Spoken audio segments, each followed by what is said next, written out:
Tudo bem, pessoal? Esse aqui é um vídeo difícil de fazer, mas me sinto no dever moral de comunicar a vocês o que está acontecendo. Eu lancei um artigo também muito importante, né? Comecei com o artigo A Origem da Democracia, que todos precisam ler. E para quem quiser entender um pouco de política, um pouco do que seja a democracia. E depois esse segundo artigo, que é o conceito de candidato sparring.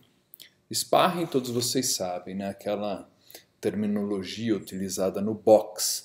Então, o cidadão vai treinar e ele não quer treinar já recebendo golpes muito duros, né? Então, ele vai se preparar para a luta. O que é o candidato sparring?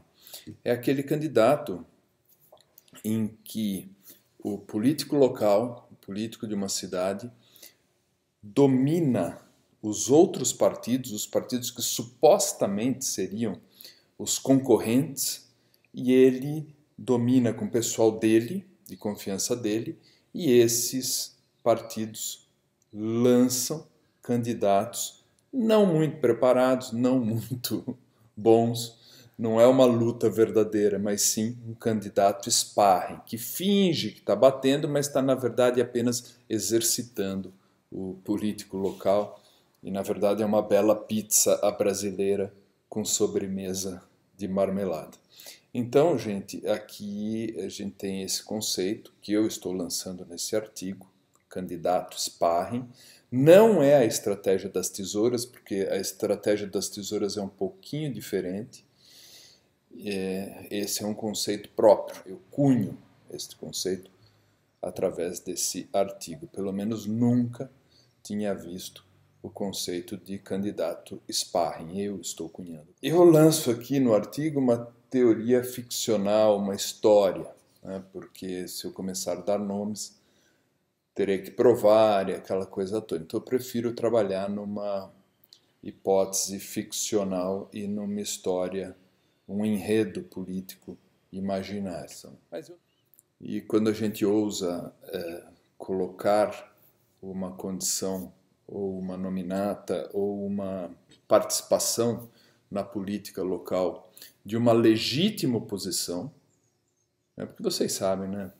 PSDB e PT, PSDB, PT, PCdoB, Rede, todo esse espectro do centro político para a esquerda, eles nunca foram oposição ideológica verdadeira, legítima.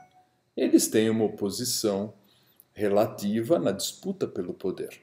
Isso sim. Mas não têm uma oposição ideológica. No fundo, eles ideologicamente são farinhas de um mesmo saco, com diferenças pontuais aqui e ali, né? Uns com um perfuminho francês, como é o caso do PSDB, outros com um pouco mais de rusticidade, como é o caso do PT, e assim segue a vida. Então não há uma oposição clara.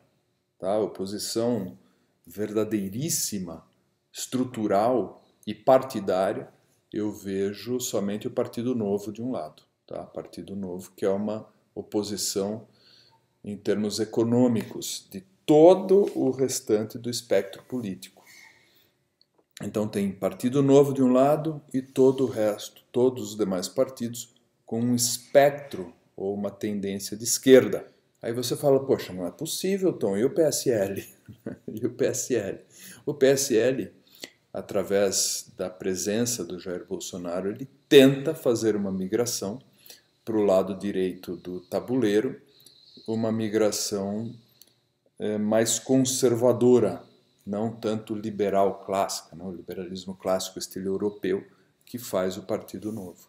O PSL vem com essa tendência mais conservadora, ou seja, admite até o liberalismo no campo econômico, mas se agarra na prioridade moral. Muito bem, o PSL tenta ser isso, mas de fato não é.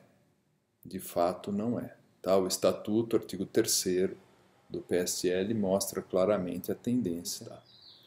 Há uma disputa assimétrica pelas nominatas locais, não se olha para a base, mas sim caciques políticos dando ordens e impondo nominatas locais, desautorizando as lideranças legítimas das cidades.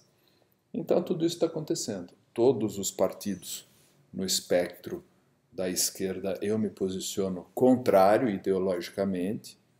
Pode ter gente boa lá? Pode, eventualmente, não precisa ser todo mundo lá petista, condenado pela justiça, ou comunista também, todo encrencado pela justiça. Não, de repente pode ter um cidadão lá que é um iludido político, né? Não faz parte do realismo político, mesmo o DEM, que todo mundo acha que é da direita política.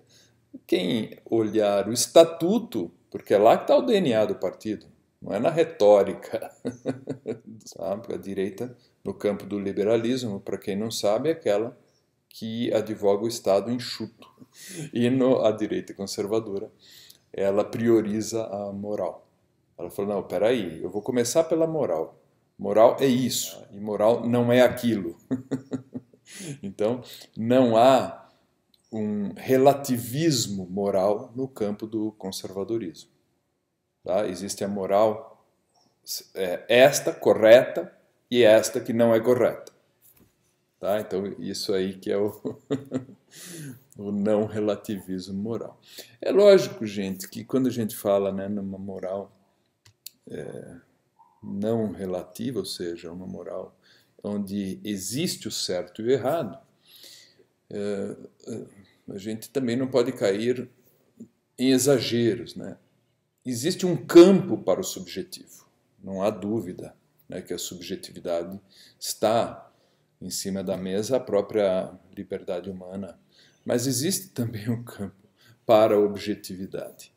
Tá? Então os conservadores têm um ponto muito forte aí, que nem tudo é subjetivo, tem coisas objetivas também. Eu não posso simplesmente, no campo da subjetividade, desejar ser uma gaivota e, de repente, eu não sou uma gaivota, eu sou um ser humano.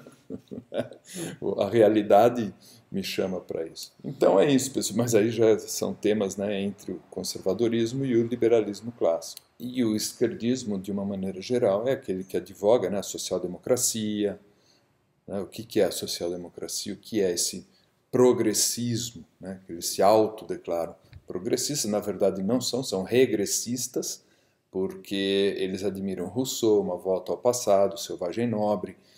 Não é à toa que a nossa ex-presidente Dilma Rousseff saudava mandioca, fazia aquelas barbaridades todas, mas é óbvio que tem uma ignorância por detrás muito grande, né? Mas não é só isso, é um fetiche também pela volta ao passado, né? Pela situação mais rústica, né? Por comunidades mais primitivas. Tá? Então tem toda esse fetiche. A social-democracia não é social nem democrática, porque advoga a centralização de poder. E quem viu meu vídeo sobre democracia, meu artigo, entenderá a história de Clístenes, né, que é o pai da democracia. Quem leu esse artigo entenderá que a democracia é irmã siamesa da descentralização de poder. Sendo coisa errada. O ideal, gente, é que o Brasil tenha no mínimo 3 perspectivas políticas em disputa. A social-democracia, o liberalismo clássico, estilo europeu, e o conservadorismo. Aí sim nós teremos uma disputa democrática, legítima. Resumindo, gente, nós temos então pessoas conservadoras ocupando espaço em partidos não conservadores. Essa é a realidade. É óbvio que eu não estou falando que o Jair Bolsonaro não seja conservador, ele é conservador. Ele é um guerreiro que tem muito mérito nessa história toda. Lógico que ele não vai ser herói para quem é petista, para quem está em outra ideologia, mas assim, ele é quase um mártir do conservadorismo. Tá? Levou uma facada, derramou sangue e tudo mais. Percebam também que mesmo na disputa pelo poder, o que chamamos de uma disputa democrática, tem, né, o conceito aí se mistura um pouco, tem que entender, tem que ler meu artigo para entender isso. Mas enfim, na disputa também não é democrática, porque nós não temos divergências ideológicas, nós temos sempre mais do mesmo em termos partidários, com pessoas diferentes nessa disputa. Os partidos perdem a oportunidade, por falta de lucidez e inteligência, de ocupar esse espaço, porque deveriam ocupar. Aí fica um jogo, pessoas ocupando o espaço dentro de partidos não conservadores. Então, os conservadores ocupam os espaços, mas os partidos não são conservadores. São todos de esquerda e um do liberalismo clássico, nenhum conservador. E isso é o que está acontecendo, tá? Durmamos com esse barulho.